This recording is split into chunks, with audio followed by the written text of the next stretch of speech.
Сәлеметсіз бе? Ең алдымен осы сұхбат беруге уақытыңызды бөлгеніңіз үшін рахмет. Сізге қояр бір-екі сұрағым бар еді.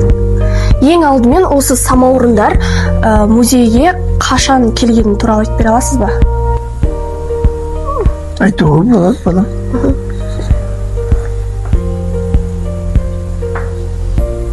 Мен алдын айтайын деп отырған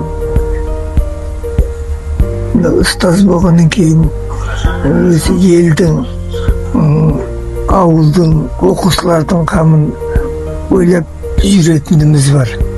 Міне қазақта әңгіме бар ғой. Өткенді білмесең, болашақты болжау қиын деген. Міне осы қағиданы ұстанып, бүкіл мектеп болып, ұстаздар болып, ата-аналар болып, мектепте өлкетану мұражайын ашқан болатынбыз. Ол 1994 жыл еді.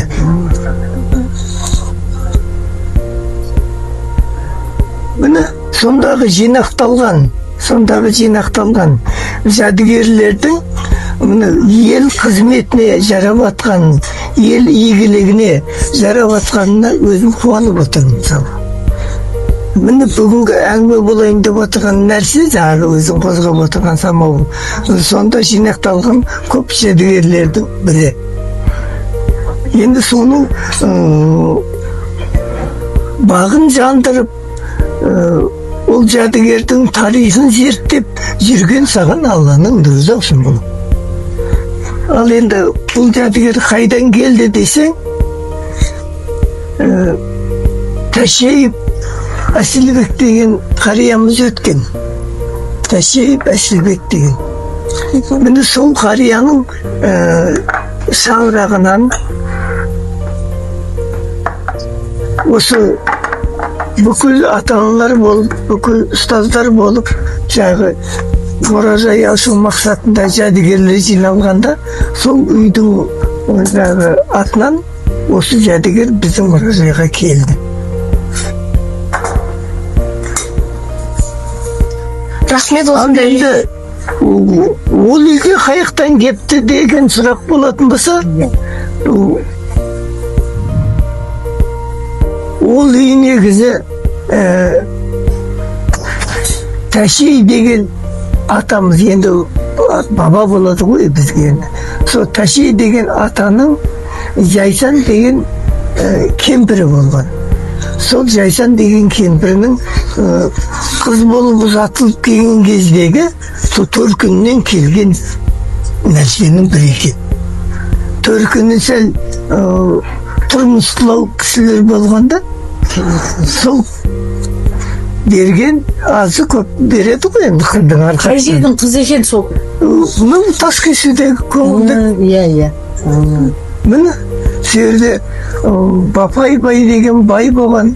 Міне сол кісіге қарындас болып келетін Жайсан апа деген апамыздың арқасынан жаңағы көп бұйымдардың бірі болып келген нәрсе екен.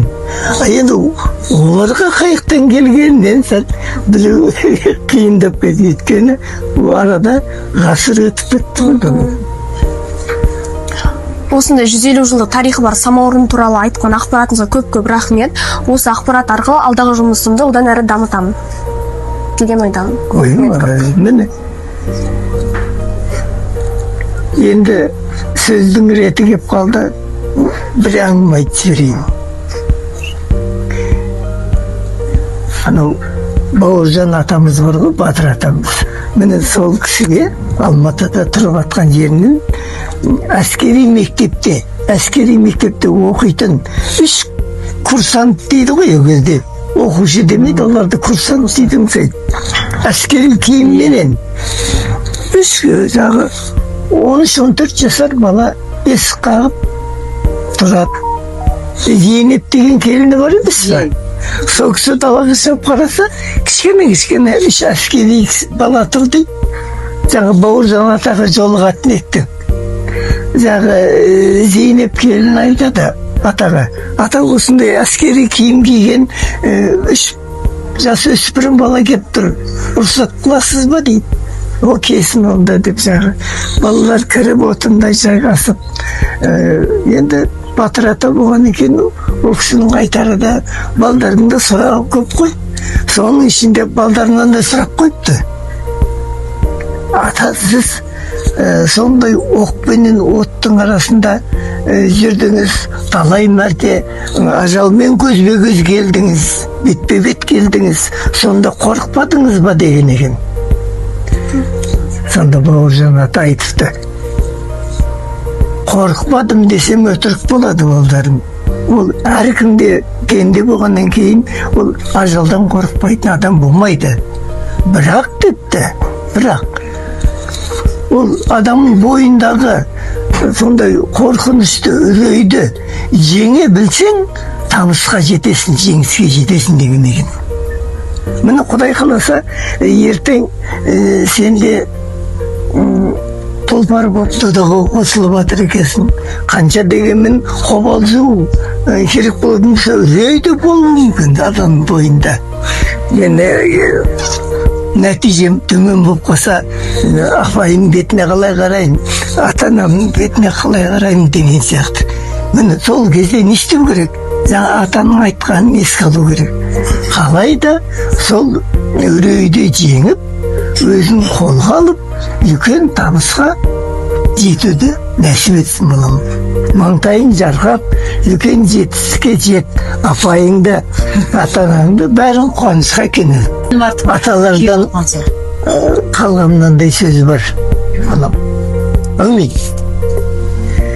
Дүние бір қисық жол бұраңдаған, бақтайса ерге дәулет құралмаған. Көрсеңде мың бір бәле бұл дүниеде, сонда да көтерусіге бір Алладан деген болын. Әуелі Аллаға сыйынып, сонан соң өз ақыл парасатыңа, күш қайратыңа, біліміңе сеніп, тек алға ұмтылып, үлкен жетістіктерге жетуден нәсіп етсін. Аллаху акбар.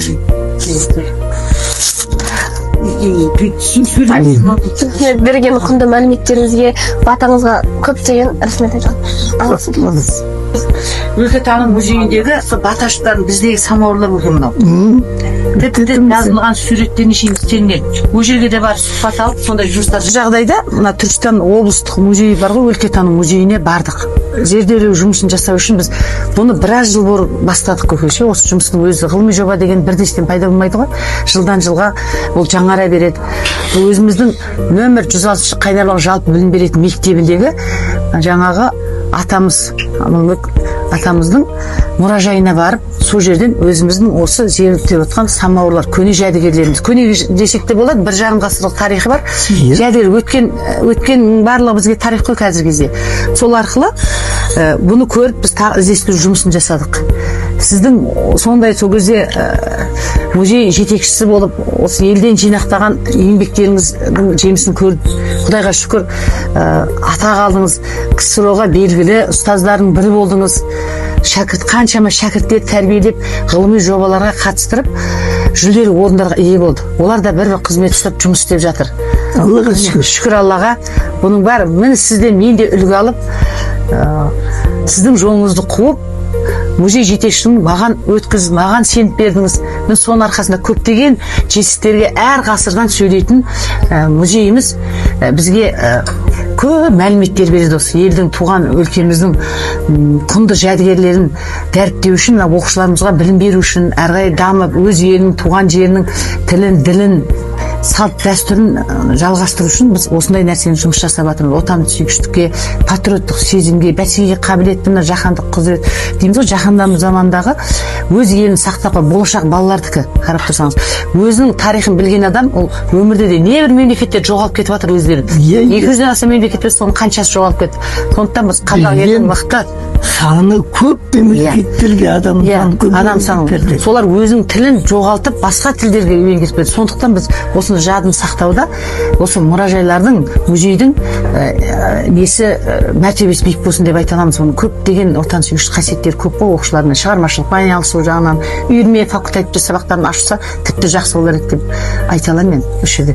Міне соның нәтижесінде міне осы самауырларды көріп, оқушы Мәдина қызымызбен Мәдина қызымызбен осы сізбен сұхбаттасқан уақытыңыз бөліп келгеніңізге қуанамын.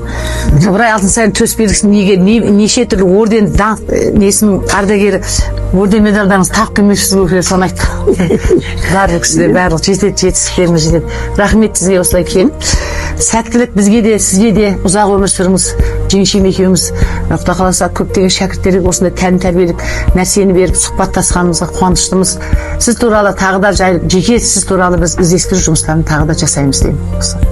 Жұмыс жасаймыз сізбен бірге. Болды. Осындай. Ал мейлі. Міне. Тасты жарып гүл шықса, күнге қарап ұмтылар деген. Топты жарып ұлдуса, шыңға қарай ұмтылар деген. Балам, алар асуы көп болсын, шығарсың биік болсын. Аумин.